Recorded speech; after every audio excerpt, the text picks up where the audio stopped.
अस्सलाम वालेकुम।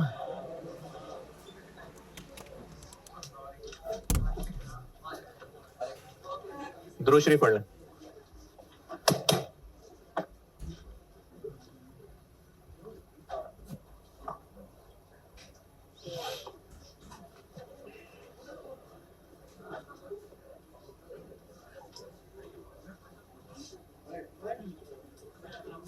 एक सवाल दिया था होमवर्क, दो दो दो सवाल, स्प्रिंग 23 और स्प्रिंग 23 तो किए होने चाहिए थे, किए भी होंगे, कोई मसला भी नहीं होगा।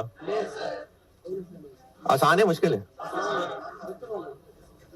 और बुरी खबर यह है कि अभी लास्ट टाइम 14 नंबर का सवाल आया है, तो अब चांस कम है। और वो जो लास्ट टाइम 14 नंबर का आया है वो आप अभी कर रहे हैं। ऑटम 24 खोलें, autumn 24,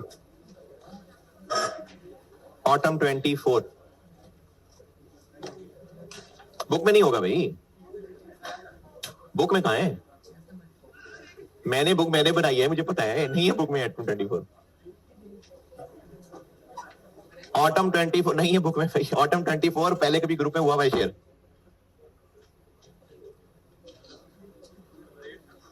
autumn 24 question 8 part A आप कर दें अभी।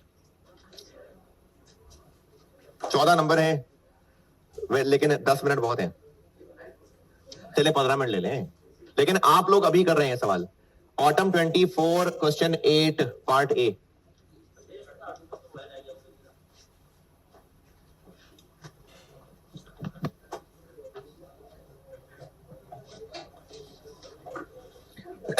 आप ही पक्की बात, खोलो उसको, चलो।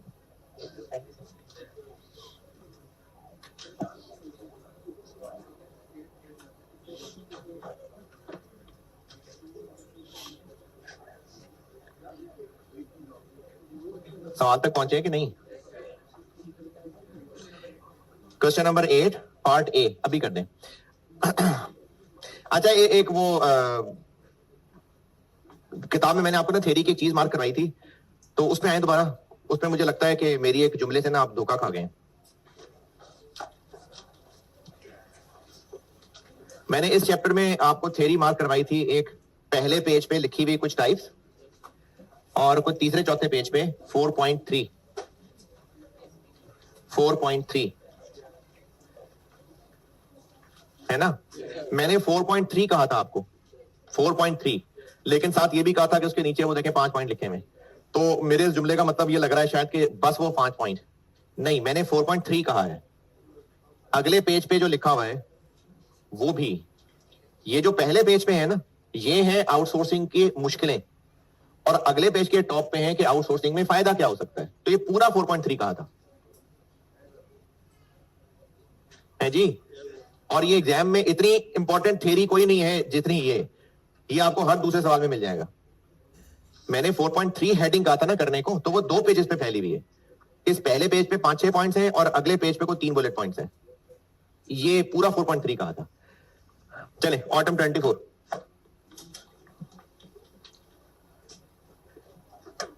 ऑटम 24 क्वेश्चन 8 पार्ट ए कर दें।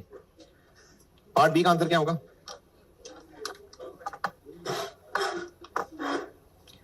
हाँ जी, उन्हीं में से दो दो, दो पहले पेज वाले और दो अगले पेज वाले।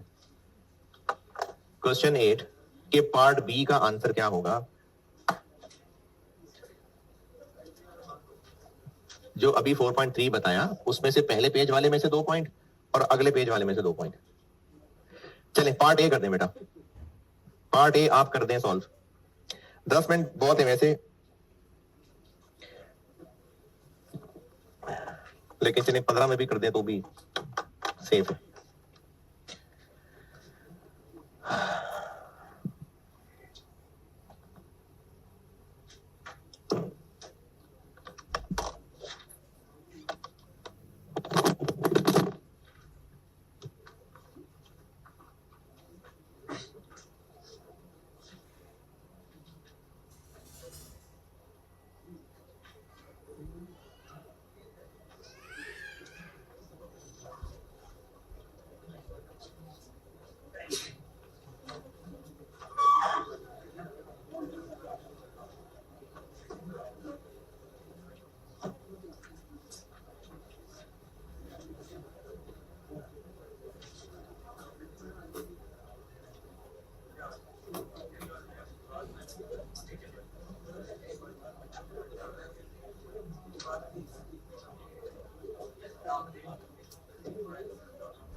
प्रोडक्ट्स क्या है?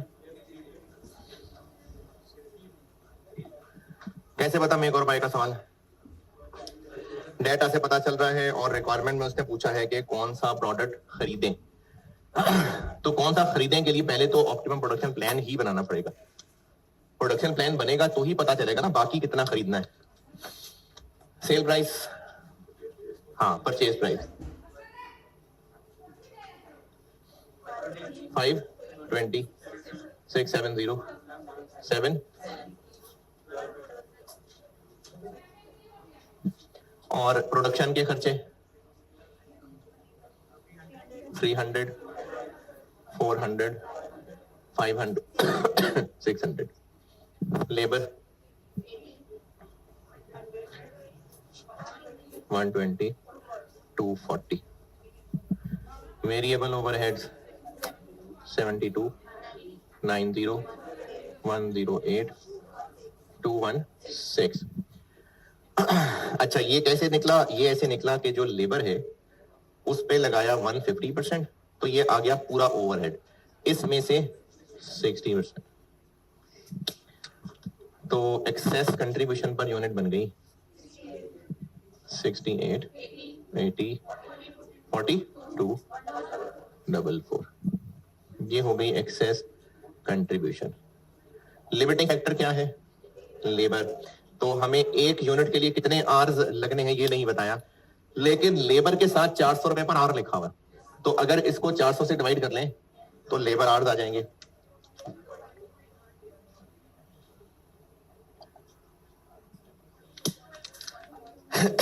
पॉइंट 2.6। तो एक्सेस कंट्रीब्यूशन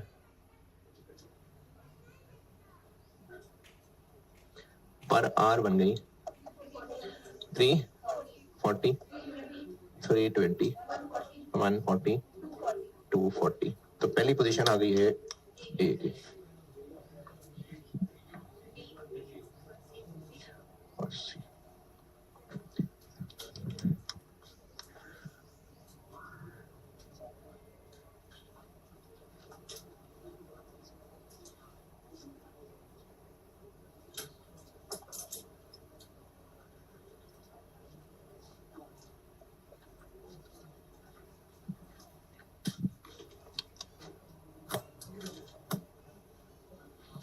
अवेलेबल बैलेंस कितना है? टोटल हमें ए बी सी के लिए चाहिए कितने? ए के कितने बेचने का इरादा था और एक के लिए 0.260, बी कितने बेचने का इरादा था? 240, एक के लिए, और सी कितना बेचने का इरादा था? 180.3, 54। जितने हमने टोटल एबीसी बेचने थे, उन्होंने जितने आर्स ले जाने थे वो टोटल अवेलेबल का 87% थे। तो 174 डिवाइडेड बाय 87%। देखिए परसेंटेज, जिस चीज की परसेंटेज होती है वो 100 होता है, तो इसके बारे में कहा हुआ है कि 87% ऑफ द टोटल अवेलेबल, तो इसका मतलब है वो 100 है, तो ये 87 है। फिर टोटल अवेलेबल आ गए 200। 200,000 में एतराज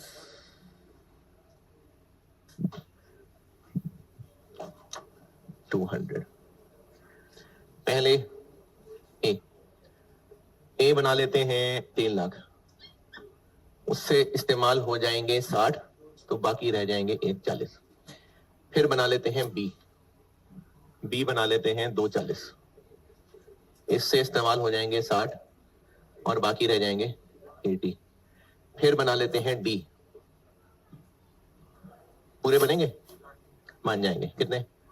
120, 72, बाकी रह जाएंगे 8, और इन 8 में कितने सी बन जाएंगे? 0.3, 2667। लेकिन पूछा ये नहीं है, पूछा है परचेज प्लान, तो प्रोडक्शन प्लान निकालेंगे तो परचेज प्लान निकलेगा। तो परचेज करने पड़ेंगे फिर सिर्फ सी, और टोटल है 180 माइनस 26,667, 153,333। ले ये 14 नंबर है, और ये लास्ट अटेम्प्ट में हो गया।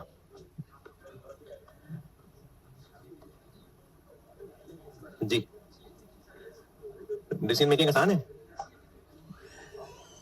कल की क्लास के बाद देखते हैं कैसी है। कल कराना है मैंने कंटिन्यूअस शटडाउन। ओए है कल, हाँ ना, एक्स्ट्रा है क्या डिसीजन मेकिंग? नहीं नहीं, मंडे ट्यूसडे तक। जी क्या बेटे, सारा दोबारा 2 लाख? ये जो हमने बजट बनाया हुआ था ना, वो बनाया हुआ था ए बी और सी का। ये डी तो अभी हमने नया लॉन्च करने का सोचा है, पहले हमने एबीसी बनाने का सोचा था, और अगर एबीसी जितने सोचे थे वो ही बनाए तो टोटल लेबर आवर्स के 87% यूज हो जाएंगे। ये पॉइंट नंबर 1 में लिखा हुआ। तो हमें तो इस टेबल के लिए चाहिए होते हैं टोटल अवेलेबल कितने। एबीसी बनाने में जितने भी आवर्स लगने थे वो मैक्सिमम अवेलेबल का 87% है। ये 87% है। ये कहां लिखा है? पॉइंट 1 में लिखा हुआ है। एज पर द एस्टिमेट्स, यानी जो ऊपर एस्टिमेट्स हैं, the production of A B and C, जो हमने ऊपर ए बी और सी के यूनिट्स बनाने प्लान किए हुए हैं, अगर हमने वही बना लिए तो टोटल अवेलेबल आवर्स के 87% आवर्स एबीसी में यूज हो जाएंगे। Production of A B and C would utilise 87% of the maximum available labour hours. तो जो ए बी सी के लिए लगेंगे वो टोटल का 87 है, तो वहां से टोटल निकालें और वहां से टेबल शुरू किया।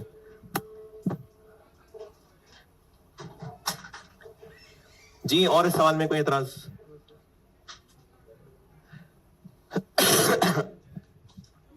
चले मेक और बाय का ना एक सवाल मैं कर देता हूं बोर्ड पे, और एक आप होमवर्क कर दें।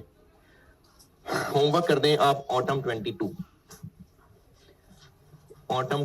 होमवर्क कर दें, और ऑटम 21 अभी पढ़ लें। ऑटम 22 होमवर्क कर दें और ये अभी पढ़ लें, मैं करता हूं।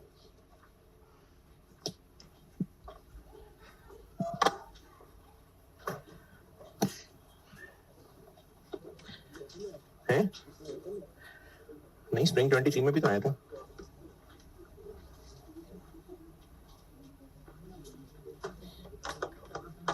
अच्छा ये दोबारा बिल्कुल आ सकता है क्योंकि ऑटम 22 में आया था, स्प्रिंग 23 में भी 17 नंबर का आया था, तो ऑटम 24 में आया तो स्प्रिंग 25 में बिल्कुल आ सकता है।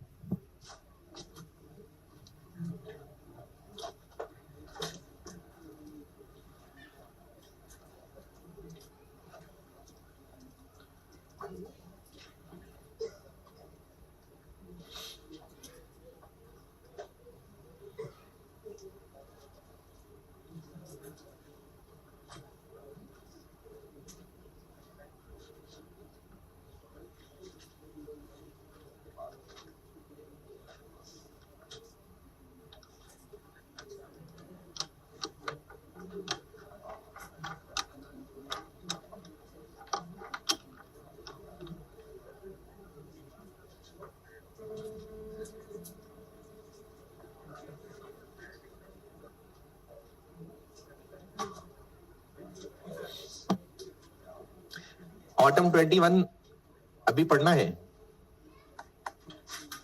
ऑटम 21 पढ़ ले, मैं करता हूं बोर्ड पे।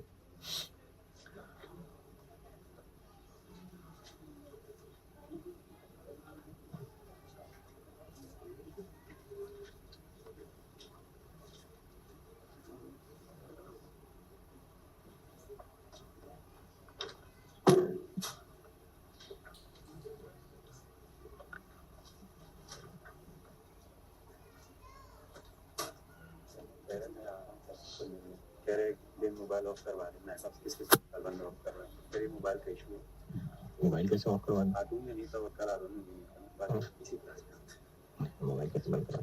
वो कह रहे सिग्नल आ रहे हैं या मैसेज जब भी आते हैं ना आप लोग पहले स्पीकर के सामने तो वो चेंज कर लेते हैं, कोई फ्रीक्वेंसी नहीं लगी। मैंने इसका हल निकाले ना, इसका हल निकाले ना, ये तो हल नहीं कि मोबाइल बंद करा दे।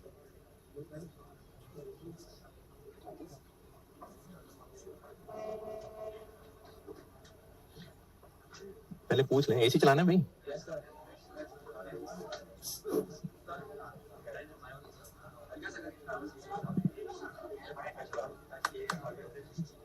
पंखा स्लो चला दें।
सवाल पढ़ने का कहता है यार।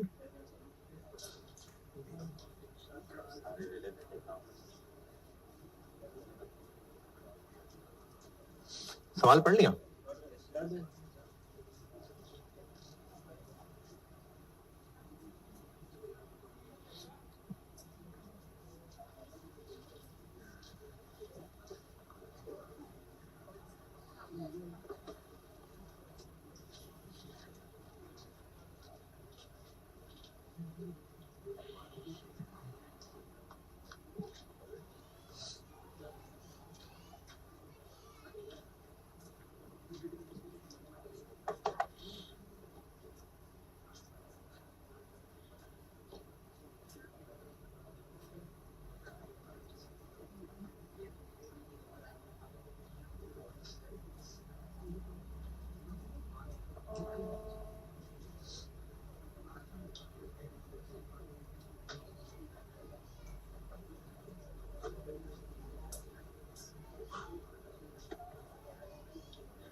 अगर पढ़ रहे थे तो पढ़ लिया होना चाहिए था।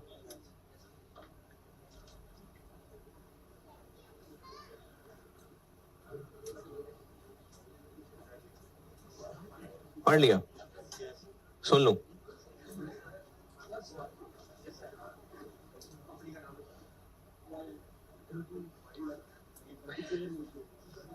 कैसे पता इस टॉपिक का सवाल है? सवाल के डेटा से, रिक्वायरमेंट से नहीं। रिक्वायरमेंट से कुछ पता नहीं चल रहा। हाँ, एक हिंट जरूर है रिक्वायरमेंट में, प्रॉफिट मैक्सिमाइजिंग प्रोडक्शन स्केड्यूल, ये हिंट है। और वो भी अगर आप कहें कि ऐसा तो लफ्ज पहले सुना ही नहीं कहीं, तो फिर उनके लिए ये भी हिंट नहीं है। प्रॉफिट मैक्सिमाइजिंग प्रोडक्शन स्केड्यूल पता कैसे चल रहा है? वो सवाल के डेटा से पता चल रहा है। अभी इस वक्त हम 3 प्रोडक्ट्स बनाते हैं और अच्छा, इस सवाल से पहले एक नोट लिख लें, फिर करता हूं सवाल। ये जो मेक और बाय कर रहे हैं कल से, इसमें अगर कमिटमेंट आ जाती पहले, तो पहले कमिटमेंट बनाते हैं या कोई मसला ही नहीं? कोई मसला ही नहीं। हम प्रोडक्शन प्लान में कमिटमेंट को लिफ्ट ना करवाते, रैंकिंग के हिसाब से ही बनाते। क्यों? क्योंकि जब लिमिटिंग फैक्टर पढ़ रहे थे ना, जस्ट लिमिटिंग फैक्टर, तो जिसकी बारी नहीं आनी थी उसने नहीं बनना था, तो कमिटमेंट रह जानी थी, इसलिए पहले कमिटमेंट पूरी कर रहे थे। मेक और बाय में जिसकी बारी नहीं आएगी वो बिक भी नहीं सकेगा, भाई खरीद लेंगे, खरीद के बेच लेंगे। तो इसलिए मेक और बाय वाले सवाल में कमिटमेंट का कोई रोला नहीं है। प्रोडक्शन प्लान में कमिटमेंट नहीं, रैंकिंग आनी है, ठीक है? क्योंकि जो नहीं रैंकिंग में पूरा आएगा वो खरीद के बेच लेंगे। लिख लेते, काम की बात थी। दोबारा बता रहा हूं, मेक और बाय वाले सवाल में अगर कोई कमिटमेंट है तो प्रोडक्शन प्लान में उससे कोई ताल्लुक नहीं है। प्रोडक्शन प्लान रैंकिंग के मुताबिक ही होगा, और उसकी वजह कि अगर रैंकिंग में बारी नहीं आएगी तो खरीद के बेच लेंगे।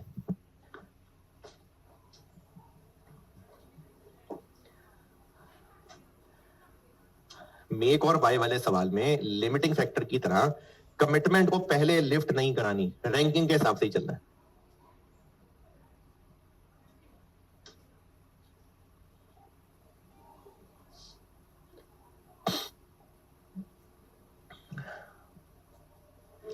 लिखा? हाँ जी। लेकिन अगर क्वेश्चन में कुछ स्पेसिफिकली कह दिया है,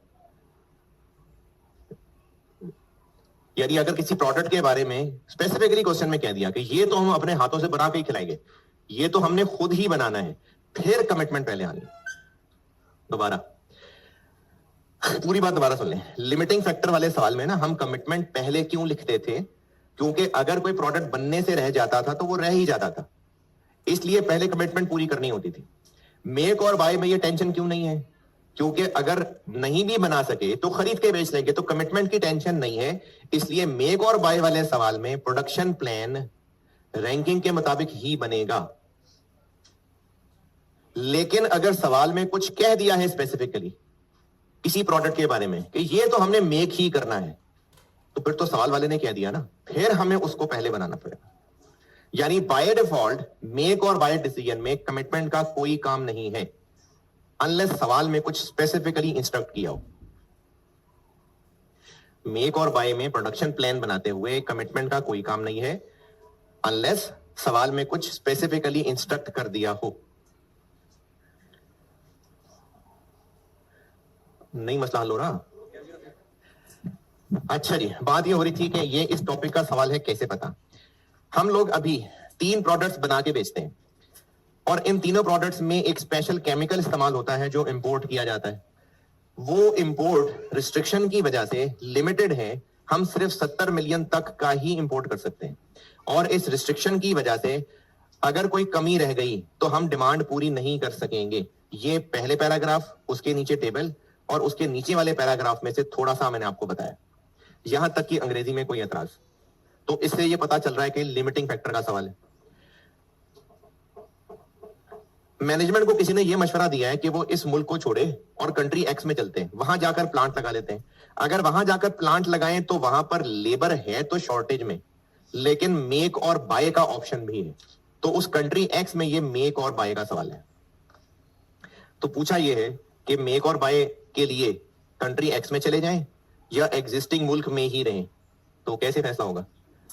दोनों ऑप्शंस का प्रॉफिट निकाल लेंगे, जिस पे प्रॉफिट ज्यादा होगा वो ऑप्शन चुन लेंगे। ये है सवाल की प्लानिंग। ओके, चलें एग्जिस्टिंग मुल्क सॉल्व करते हैं पहले। अच्छा, इस सवाल के पार्ट बी का आंसर क्या होगा? वही वाला। पहले एग्जिस्टिंग ऑपरेशंस, पहले एग्जिस्टिंग ऑपरेशंस ए, बी और जी। एग्जिस्टिंग ऑपरेशंस लिमिटिंग फैक्टर वाला सवाल है, तो इसलिए सेल प्राइस जी 10,000, 9,000, 12,500। Special chemical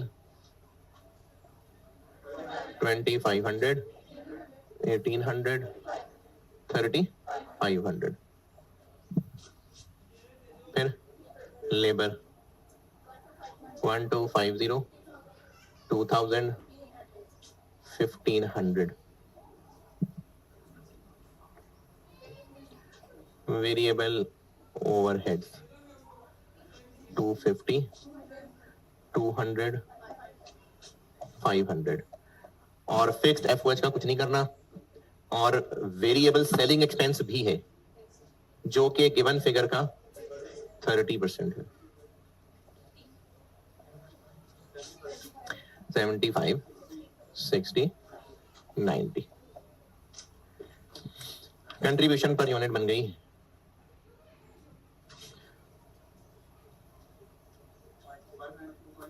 5,925, 4,940, 6,910।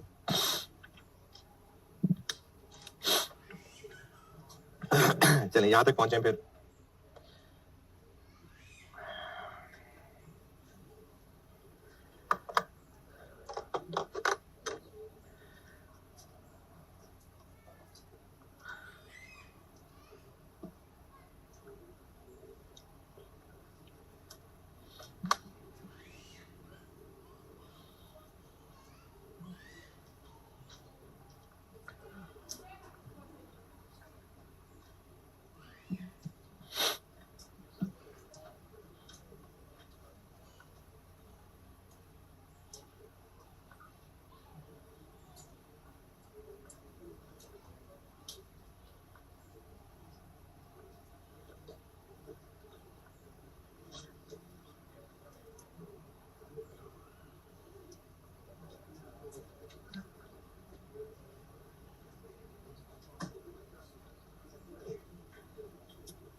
हाँ जी, यहां तक पहुंचे। अब हमने कंट्रीब्यूशन पर आर लिमिटिंग फैक्टर क्या है? ये केमिकल लिमिटिंग फैक्टर है। तो कंट्रीब्यूशन पर केजी तो है ही नहीं। हाँ जी, केजी तो है ही नहीं सवाल में। नहीं निकाल सकते केजी, कहीं है ही नहीं कहीं।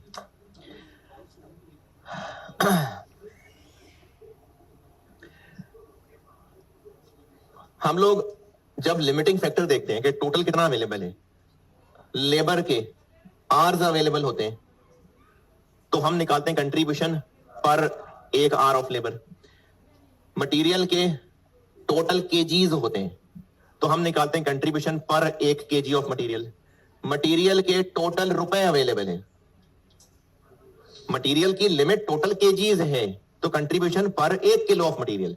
मटेरियल की लिमिटेशन रुपए में है, तो कंट्रीब्यूशन पर 1 रुपया ऑफ मटेरियल, तो 1 रुपया ऑफ मटेरियल पे निकालना है, तो इसको किससे डिवाइड करें? 2500। एक यूनिट, दोबारा सुने, अगर एक यूनिट पे 2500 किलो लगना होता, एक यूनिट पे 2500 केजी लगना होता मटेरियल, तो हम लोग दिस डिवाइड बाय दिस करते हैं ना, तो वो आ जाता कंट्रीब्यूशन 1 किलो के ऊपर। अब 2500 रुपए का मटेरियल लगना है और हम चाहते हैं कि 1 रुपए के ऊपर कितनी कंट्रीब्यूशन, तो दिस डिवाइड बाय दिस। यानी जो लिमिटिंग फैक्टर है, चाहे वो केजी की शक्ल का है, चाहे आर की शक्ल का है, चाहे रुपए की शक्ल का है, कंट्रीब्यूशन डिवाइडेड बाय वो। तो हमें लिमिटिंग फैक्टर केमिकल रुपीज में दिया हुआ है, तो उसके लिए हमें कंट्रीब्यूशन पर रुपी ऑफ स्पेशल केमिकल निकालना पड़ेगा, यानी this divided by this 2.37, this divided by this 2.74, this divided by this 9.7। तो पहली पोजीशन आ गई इसकी, थर्ड।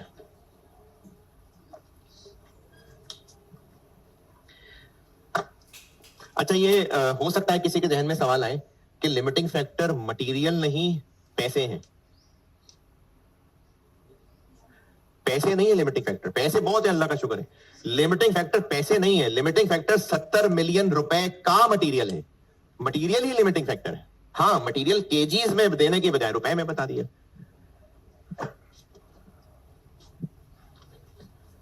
तो प्रोडक्शन प्लान बन गया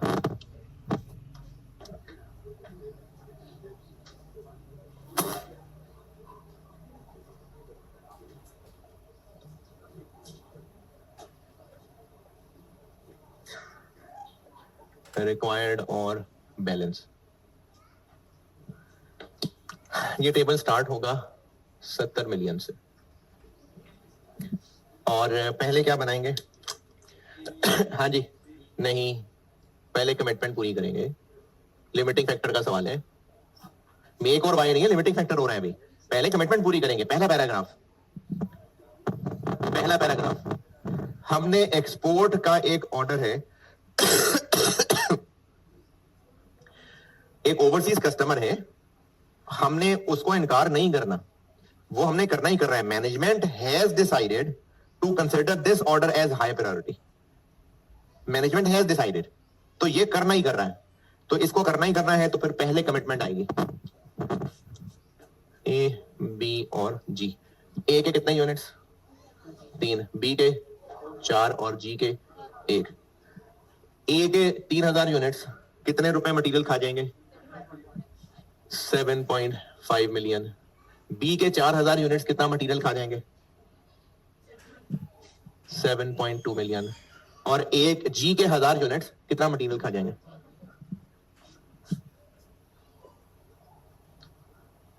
तो इनके बाद हमारे पास बच जाएगा 5,518।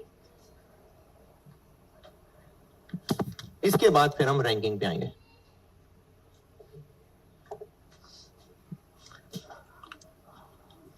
और अब फिर पहले बी बनाएंगे।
हाँ जी, यहां तक पहुंचे।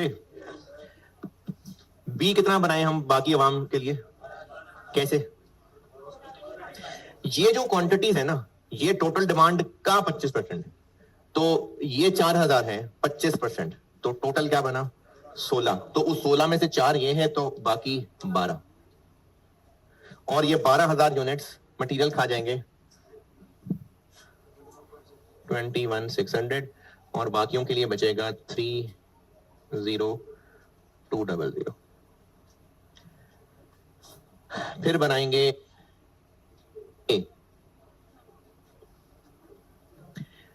ए का, ये जो 3000 है ये टोटल डिमांड का 25%, तो टोटल डिमांड हो गई 12,000, 12 में से 3 जे हैं, तो बाकी 9, ये 9,000 यूनिट्स इतना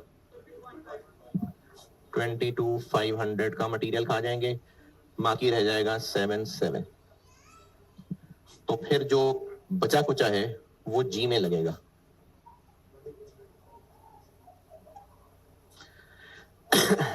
इसमें से कितने जी बन जाएंगे? 2,200। ये हो गया production plan. 7.7 million divided by 3,500।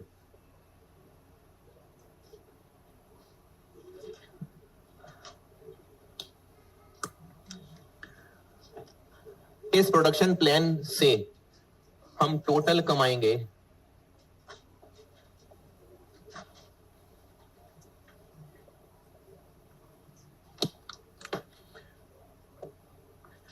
ए बेचेंगे 12,000 और एक पे कमाएंगे 5,925। बी बेचेंगे 16,000 और इस पे कमाएंगे 4,940, और जी बेचेंगे 3,200 और इस पे कमाएंगे 6,910। 71.10।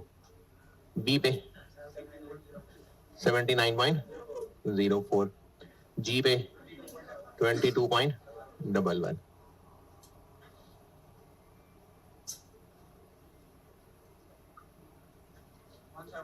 $172.25। अच्छा, एक चीज तो बताई नहीं, हम लोग कैसे फैसला करेंगे कि यहीं रहें या कंट्री एक्स में जाएं? दोनों का प्रॉफिट निकाल के, लेकिन मैंने कंट्रीब्यूशन तक ही रोक दिया। क्यों? ये जो कंट्री एक्स के 4 पॉइंट्स लिखे हुए ना, इनमें से पहले 3 पॉइंट्स में,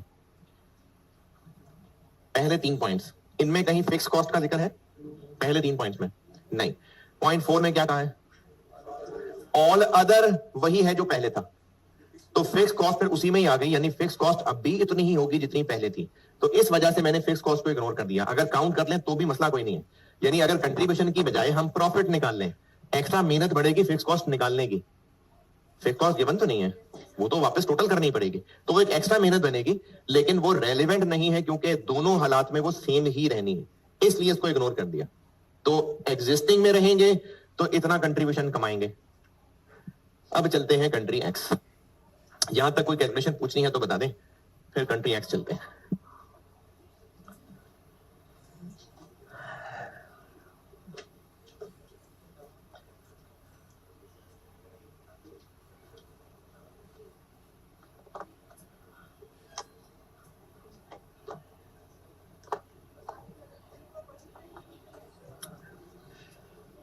अच्छा, ये कमिटमेंट जो लिखी है,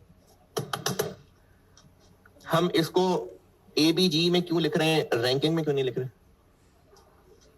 हाँ जी, वो रैंकिंग में लिख लें, रैंकिंग में लिख लें। देखिए, रैंकिंग में लिखने की जरूरत क्यों हो कि ये ना हो कि बाकियों की बारी ना आए।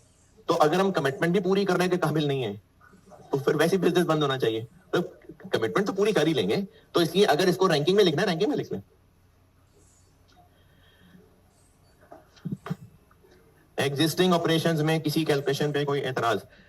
मुझे वैसे लगता है कि कुछ मासूम बच्चे ना फंसे बैठे हैं, लेकिन वो पूछ नहीं रहे। मैं ये बात दोबारा बता देता हूं।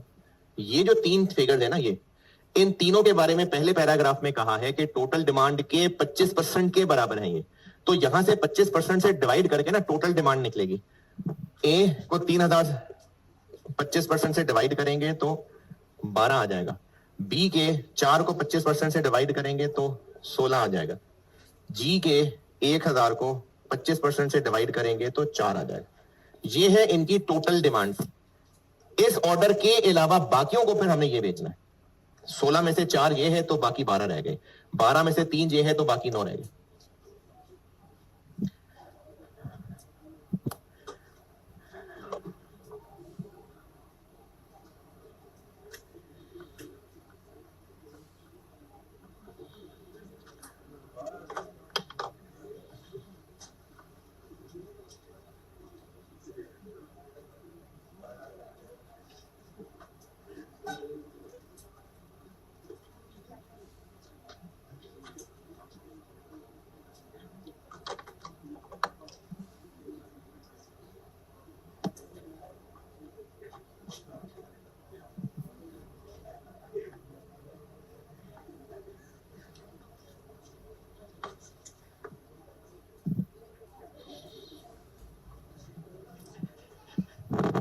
चलें जल्दी करें भाई, कंट्री एक्स जाना है। चलें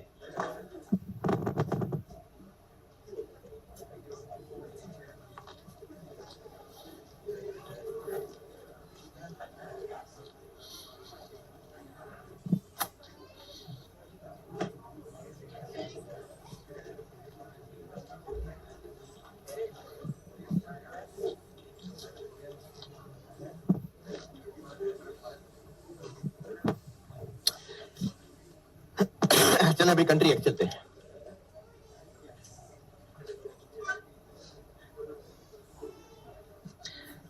अब कंट्री एक्स पे ये मेक और बाय का सवाल है। कैसे पता? पॉइंट नंबर 3 कि हमारे पास बाय की ऑप्शन भी है।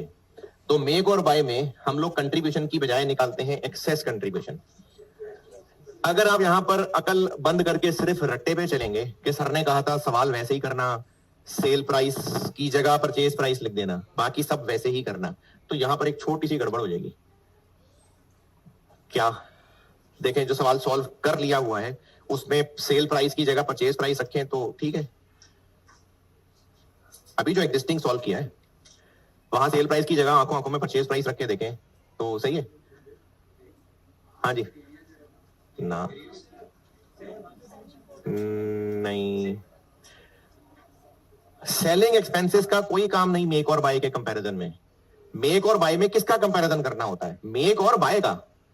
सेलिंग एक्सपेंस तो सेलिंग का खर्चा है।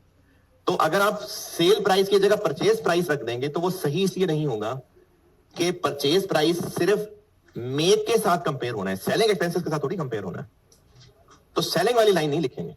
अब ये अकल है, वरना रट्टा लगाएंगे तो आप सेलिंग वाली लाइन भी लिखेंगे। तो सेलिंग वाली लाइन नहीं लिखनी, परचेज प्राइस में से मेक वाले खर्चे कंपेयर करना है। ओके, दोबारा? अच्छा चलें दोबारा बताता हूं। मैंने एक्सेस कंट्रीब्यूशन निकालने के 2 तरीके बताए थे। क्या क्या? एक मेक और बाय की कॉस्ट का फर्क और एक मेक और बाय की कंट्रीब्यूशन का फर्क। मैं आपको वो दूसरी शक्ल भी दिखा देता हूं। ये जो भी पहली बात बता रहा था ये करता हूं repeat. Sale price 10,000, 9,000, 12,500। By cost 5,000, कितना? 4,500, 7,500।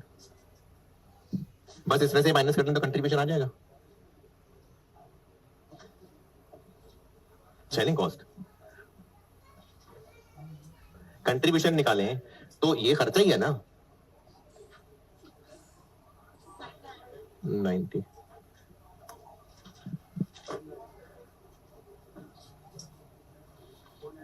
4925, 44440, 4910। ये हमने ना कंट्रीब्यूशन निकाला है और वो कंट्रीब्यूशन निकाला है बाय ऑप्शन का। मैंने आपको एक्सेस कंट्रीब्यूशन निकालने के 2 तरीके बताए थे। मेक और बाय की कॉस्ट्स का डिफरेंस ले लें या मेक और बाय के कंट्रीब्यूशन का फर्क ले लें। तो ये भी एक रास्ता बताया था। इस सवाल में मैं ऐसे क्यों कर रहा हूं एमी, दोनों चीजें बताने के लिए। अब इसका एक्सेस कंट्रीब्यूशन कैसे निकालें, इसको किससे कंपेयर करूं, मेक वाले कंट्रीब्यूशन थे जो हम लोग पहले हाफ में कर चुके हैं। कंपैरिजन के लिए दोबारा लिख देता हूं, 5925 4940 6910। मैंने जब कल आपको एक्सेस कंट्रीब्यूशन बताया था तो दो तरीके बताए थे इसके, तो एक ये भी था। तो एक्सेस कंट्रीब्यूशन ऑफ मेक बन गया 152,000।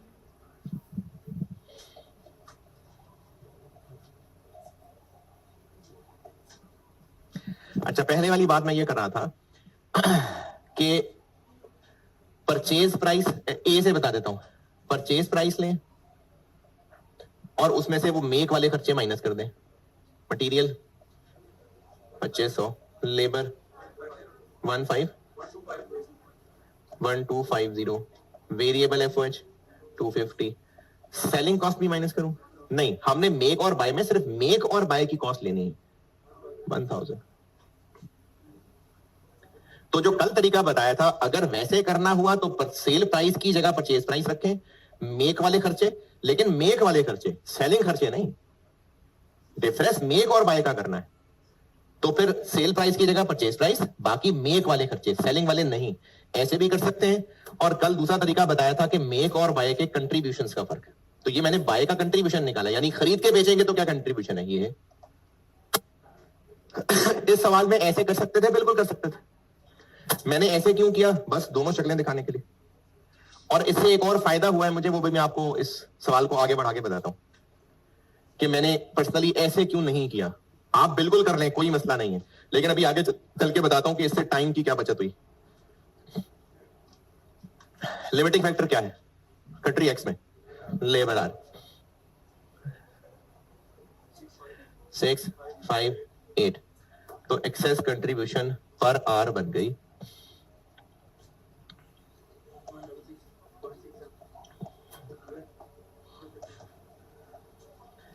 अब जीत गया गैमा।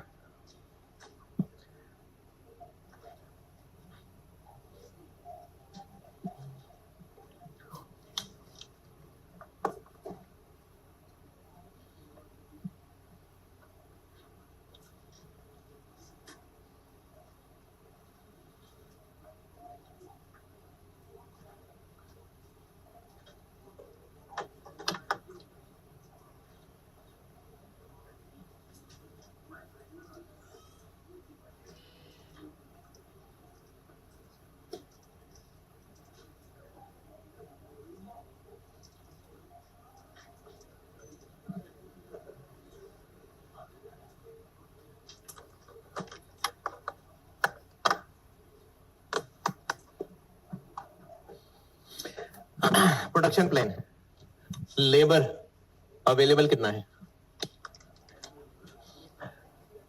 1 लाख।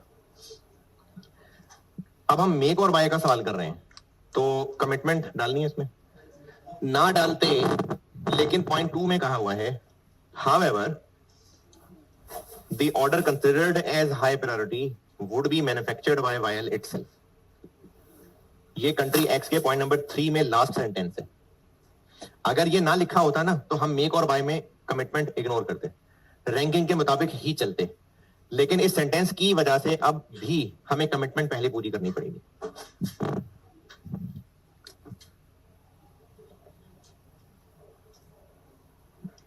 तो कमिटमेंट है तो ए बी, पॉइंट नंबर 3 के लास्ट सेंटेंस, पॉइंट 3 का last sentence, however the order considered as high priority, वो ऊपर वाला, वुड बी मैन्युफैक्चर्ड बाय वायल इट्स सेल्फ। अगर ये सेंटेंस ना लिखा होता तो हम मेक और बाय का सवाल करते हुए कमिटमेंट को प्रोडक्शन प्लान में ना डालते। तो कमिटमेंट ए की है 3000, ये आर्स खा जाएगा 18,000। बी की कमिटमेंट है 4000 की और ये आर्स खा जाएगा 20,000, और जी की कमिटमेंट है 1000 की और ये आर्स खा जाएगा 8000। तो बाकियों के लिए बच जाएंगे 54। फिर रैंकिंग के मुताबिक चल लेंगे, और रैंकिंग में पहला नंबर आएगा जी का, और जी के 1000 ये, तो बाकी रह जाएंगे 3।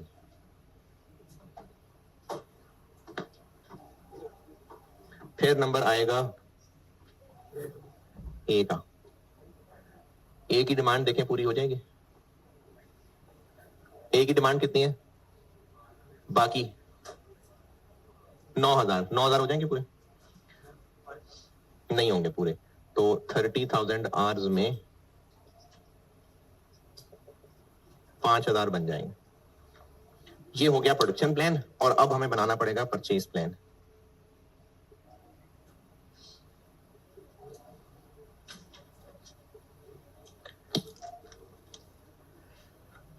ए खरीदना पड़ेगा और बी खरीदना पड़ेगा। ए की डिमांड 9 में से 5 पूरे हो जाएंगे, 4 रह जाएंगे, और बी के सारे 12 खरीदने पड़ेंगे।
ए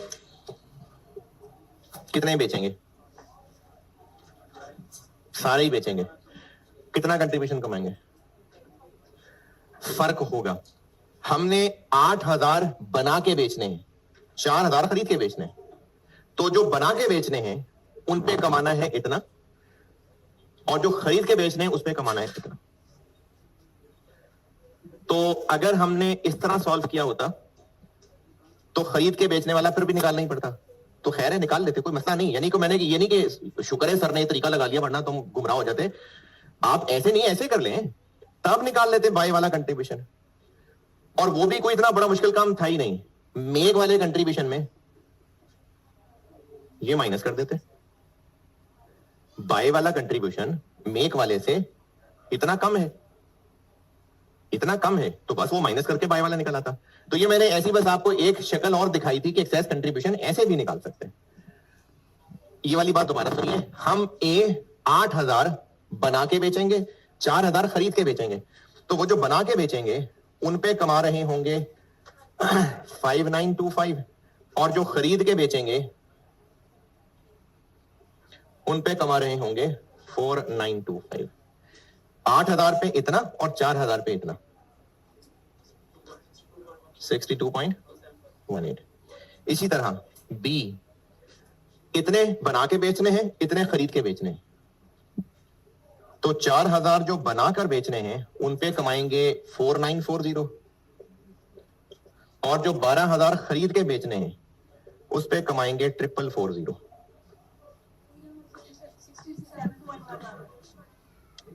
67.1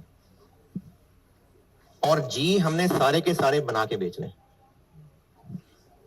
4000 इंटू 6910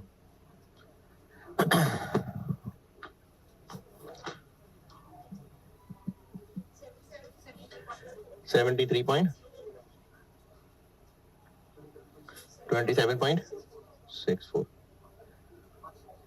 167.7 तो कंक्लूजन ये है कि अब जैसे भी है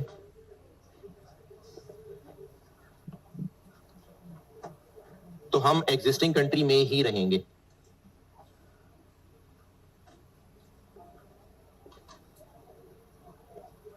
एग्जिस्टिंग ऑपरेशंस ही कंटिन्यू करेंगे। चलो जी कंटिन्यू और शट डाउन ये करेंगे कल। मेक और बाय खत्म। ऑटम 22 करके आइएगा।